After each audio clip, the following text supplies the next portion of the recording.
மக்கள் அனைவருக்கும் வணக்கம். இன்னைக்கு பாத்தீங்கன்னா திரு விஜய் அவர்கள் என்டிடிவி அப்படிங்கிற ஒரு நேஷனல் மீடியாவை கூப்பிட்டு பேட்டி கொடுத்திருக்காரு. இது ஒரு பரபரப்பான நியூஸா இருக்கு இன்னைக்கு. ஏன்னா அவர் பிரஸ் மீட் கொடுக்கறதே ஒரு பரபரப்பான நியூஸ் ஆக்குனதுக்கான பங்கு அவருக்கு தான் அதிகம். ஏன்னா அவர் அவ்வளவு ஈஸியா யாருக்கும் பிரஸ் மீட் எல்லாம் கொடுக்க மாட்டாரு. அது பாலிடிக்ஸ்ல இன்ன வரைக்கும் கொடுத்ததே கிடையாது. இதுக்கு முன்னாடி கொடுத்திருக்காரு ஆக்டரா. ஆனா பாலிடிக்ஸ் வந்ததுக்கு அப்புறம், அரசியல் வந்ததுக்கு அப்புறம் அவர் இன்னும் பிரஸ் மீட் கொடுத்தது இல்ல. அதை அவாய்ட் பண்ணிக்கிட்டே இருக்காரு. இதுக்காக நிறைய விமர்சனங்களும் வந்துட்டு இருக்கு. ஆனா இந்த நிலையில இவர் என்ன பண்ணிருக்காரு, ஆல்ரெடி என்டிடிவில தமிழ்நாடு சப்மிட் அப்படின்னு சொல்லிட்டு ஒரு ப்ரோக்ராம் பண்ணிருக்காங்க. அந்த ப்ரோக்ராமுக்கு இவருக்கும் அழைப்பு கொடுத்திருக்காங்க. பட் இவர் போய் அட்டன் ஆகல. பட் அதுக்கு பதிலா இவர் என்ன பண்ணிட்டாரு, அந்த என்டிடிவி குரூப்பை இவர் கூப்பிட்டு இவர் இன்டர்வியூ கொடுத்திருக்காரு. இவங்களும் இந்த வாய்ப்பை மிஸ் பண்ணக்கூடாதுன்னு போயிட்டு இவரை இன்டர்வியூ எடுத்திருக்காங்க. கிட்டத்தட்ட 45 நிமிஷத்துக்கு மேல பேசினதாகவும் நிறைய விஷயங்கள் அதுல ஷேர் பண்ணதாகவும் சொல்லியிருக்காங்க. அதாவது கரூர் சம்பவங்கள், ஜனநாயகன் சம்பவம், இதை பத்தி எல்லாத்தையுமே அவர் மனசு விட்டு பேசியிருக்காரு. ரொம்ப அமைதியாகவும் ரொம்ப பொறுப்பாகவும் ரொம்ப உறுதியாகவும் அந்த பதில்கள்லாம் இருந்துச்சுன்னு சொல்லி அவரை பேட்டி எடுத்தவர் வெளியில பேட்டி கொடுத்திருக்காரு.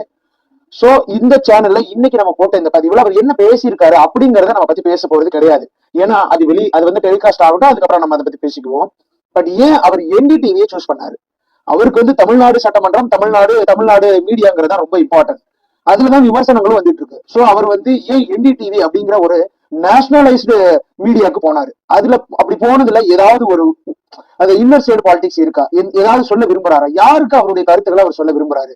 ஏன் தமிழ் மக்களுக்கு ரீச் ஆன மட்டும் பத்தாதா, நேஷனலா போகணுமா? அப்ப அவருடைய நோக்கம் என்ன? இது எல்லாத்தையுமே தான் இன்னைக்கு இந்த பதிவுல நம்ம பார்க்க போறோம். பதிவை பார்க்கறதுக்கு முன்னாடி என்னுடைய சேனல் சரண் பாலிடிக்ஸ் இதை சப்ஸ்கிரைப் பண்ணிக்கோங்க, பெல் பட்டன் கிளிக் பண்ணிக்கோங்க. வாங்க வீடியோக்குள்ள போகலாம்.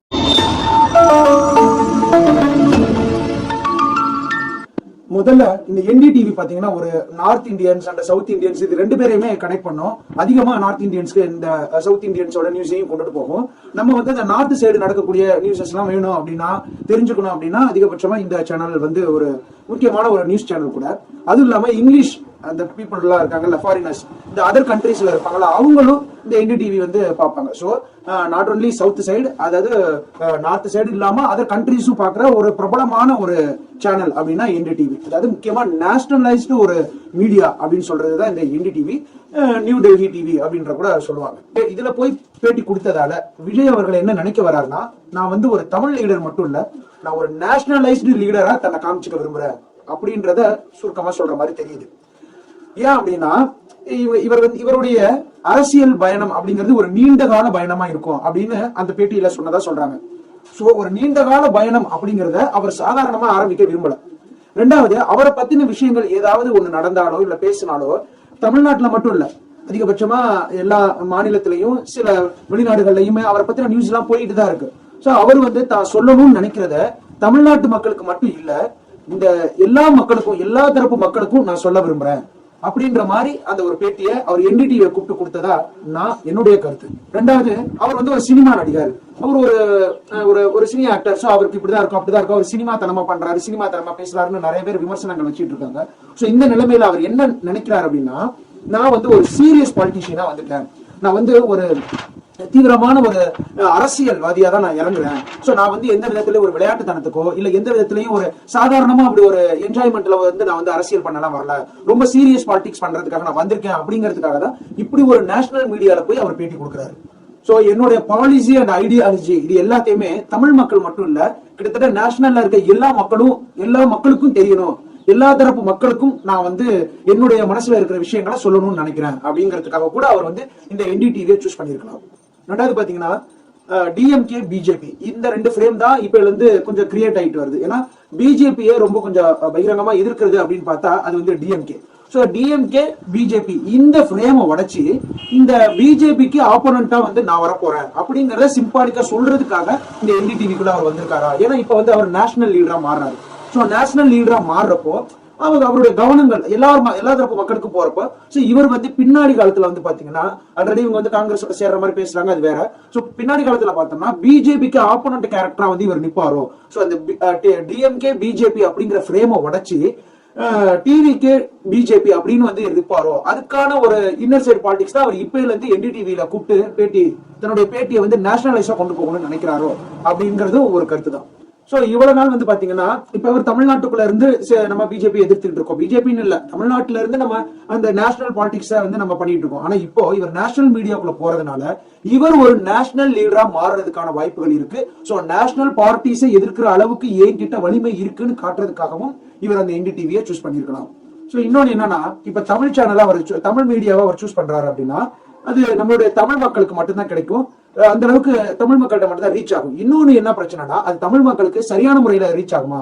ஏன்னா நார்மலாவே இந்த மீடியா, இந்த நியூஸ் இது எல்லாமே பாத்தீங்கன்னா ஒரு சில கட்சி சார்பாக தான் அதெல்லாம் இருக்கும். சில கட்சியினுடைய அழுத்தத்தினால சில நியூஸ் எல்லாம் மாத்தி போடுற மாதிரியோ இல்ல திருச்சி போடுற மாதிரியோ இல்ல இவர் ஒண்ணு சொல்லியிருப்பாரு அங்க ஒண்ணு பேசியிருப்பாங்க இல்ல இது மாதிரி இந்த தமிழ்நாட்டு மக்களுக்கு மட்டும் வேற வேற விதமா போய் சேர்ந்துட கூடாதுங்கிறதுக்காக தான் அவருடைய நம்பிக்கை தன்மையா இந்த என்டிடிவி இருக்குன்னு யோசிச்சு என்டிடிவியை வர சொல்லி அவருடைய கருத்துக்களை நேஷனலைஸா அவர் வந்து பதிவு பண்றாரு. சோ எல்லா மக்களுக்கும் போகும்பொழுது கருத்துக்கள் ஒரே மாதிரியா தான் போகும். அவர் என்ன சொல்ல நினைக்கிறாருங்கிறது உலக தரப்புலையும் இந்த இந்திய நாட்டு தரப்புலையும் இந்த தமிழ்நாட்டு தரப்புலையும் இருக்க எல்லா மக்களுக்கும் ஒரே மாதிரியான தகவல் போகும் அப்படிங்கன்னு அவர் நம்புறாரு. அதனால அவர் என்டிடிவியை கொடுத்துருக்கலாம்.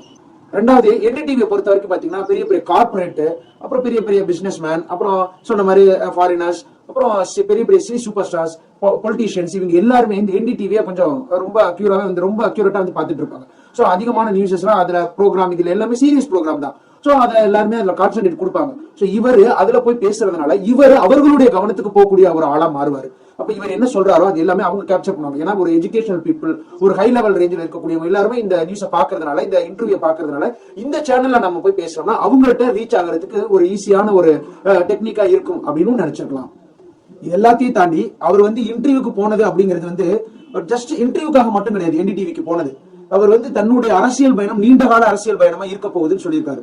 சோ இதுல இருந்து தன்னை ஒரு சிஎம் மெட்டீரியலா மட்டும் காட்டிக்க விரும்பல, தன்னை ஒரு பிரைம் மினிஸ்டர் மெட்டீரியலாவும் மாத்துறாரோ. ஏன்னா நேஷனல் மீடியால போய் நேஷனலிஸ்ட்ல இருக்கக்கூடிய பார்ட்டிஸை நான் எதிர்க்க போற அளவுக்கு போகிறேன், அதற்கான மனப்பான்மை என்கிட்ட இருக்கு அப்படின்னா கண்டிப்பா அவர் வந்து ஒரு பிரைம் மினிஸ்டர் மெட்டீரியலுக்கு இப்பல இருந்து விதை போடுறாரோ அப்படிங்கிறது தான் இங்க மெயின். ஏன்னா அவர் வந்து தன்னோட ரோல் மாடலா ஜெயலலிதா மேடம், எம்ஜிஆர் சார், கருணாநிதி சாரையும் சொல்லியிருக்காங்க. சோ இவங்க எல்லாருமே பெரிய அளவுல நார்த் இந்தியாவிலையும் தாக்கத்தை உண்டாக்குனவங்க. சோ நேஷனல் பாலிடிக்ஸ்லயும் தாக்கத்தை உண்டாக்குனவங்க. சோ அந்த வரிசையில அவர்களை பின்பற்றி வந்த நானும் அந்த பிரைம் மினிஸ்டர் கேண்டிடேட்டுக்கு, அந்த பிரைம் மினிஸ்டர் மெட்டீரியலுக்கு இன்னைக்கே நான் விதை போடுறேன் அப்படிங்கிற மாதிரி இருக்கிறதுக்காக தான் இந்த என்டிடிவிக்கு போயிருக்காரு அப்படின்னு சொன்னாலும், எல்லாத்தையும் தாண்டி முக்கியமான தகவல் என்னன்னா அவருக்கு வந்து நம்பகத்தன்மை, அவருடைய கருத்துக்கள் மக்களுக்கு அப்படியே போய் சேரணும், எந்த விதத்திலையும் எந்த வித அழுத்தத்திற்கும் உட்பட்டு மாத்திரக்கூடாது அப்படின்னு அவர் நினைச்சதனுடைய விளைவுதான் இந்த என்டிடிவியை கூப்பிட்டிருக்காரு. அதற்கு சில காமெடி ட்ரோல் மெட்டீரியல் வந்துட்டு இருக்கு. ஏதாவது கூரை ஏறி கோழி பிடிக்க முடியாதவன் வானம் ஏறி வைகுண்டத்துக்கு போனான்ற மாதிரி எல்லாம் ட்ரோல் பண்ணிட்டு இருக்காங்க. ஏன்னா அவரால் தமிழ் சேனல்ல பேச முடியல, தமிழ் மீடியால பேச முடியல, இவர் போய் நேஷனல் மீடியால தான் பேசுவாரா அப்படின்னு சில பேர் அதையும் விமர்சனம் பண்ணிட்டு இருக்காங்க. ஆனா அதனுடைய உண்மையான நோக்கம், இங்க பல அழுத்தத்திற்கு உட்பட்டு பல மீடியாக்கள் சரியான விஷயங்களை சரியான மக்கள்கிட்ட போய் சேர்க்கறது இல்ல, எனக்கு அந்த நம்பகத்தன்மை இல்ல, அதனால நான் நேஷனல் மீடியாவை கூப்பிட்டு நான் ஒரு இன்டர்வியூ கொடுத்துருக்கேன். எது எப்படியோ இந்த இன்டர்வியூ வெளியில வரட்டும். கண்டிப்பா இந்த இன்டர்வியூல அவர் என்னென்ன விஷயங்கள்லாம் பேசியிருக்காரு அப்படின்னு ஒரு ஓரானா பார்க்கணும்னா கரூர் சம்பவம் பத்தி முதல் முறையா வாய் திறந்திருக்காரு. அடுத்தது ஜனநாயகன் திரைப்படம், அடுத்தது அவருடைய அரசியல் பயணங்களை பத்தியும் அவர் சொல்லியிருக்கிறதா வந்து சொல்லியிருக்காங்க. சோ என்டிடிவி தரப்புல இருந்து சொல்லியிருக்காங்க. கண்டிப்பா இந்த இன்டர்வியூக்காக நம்ம எல்லாருமே எதிர்பார்த்துட்டு இருக்கோம். நிச்சயமா அவர் வந்து என்ன பேசியிருக்காரு அதனை பத்தின கருத்துக்களையும் நம்மளுடைய சேனல்ல போடுவோம். ஓகே, இந்த வீடியோ உங்களுக்கு பிடிச்சிருக்கும்னு நினைக்கிறேன் நண்பா. பிடிச்சிருந்தா லைக் பண்ணுங்க, சப்ஸ்கிரைப் பண்ணுங்க. வேறு ஒரு புது தகவலோட நான் வேறு ஒரு வீடியோல உங்களை சந்திக்கிறேன். நன்றி.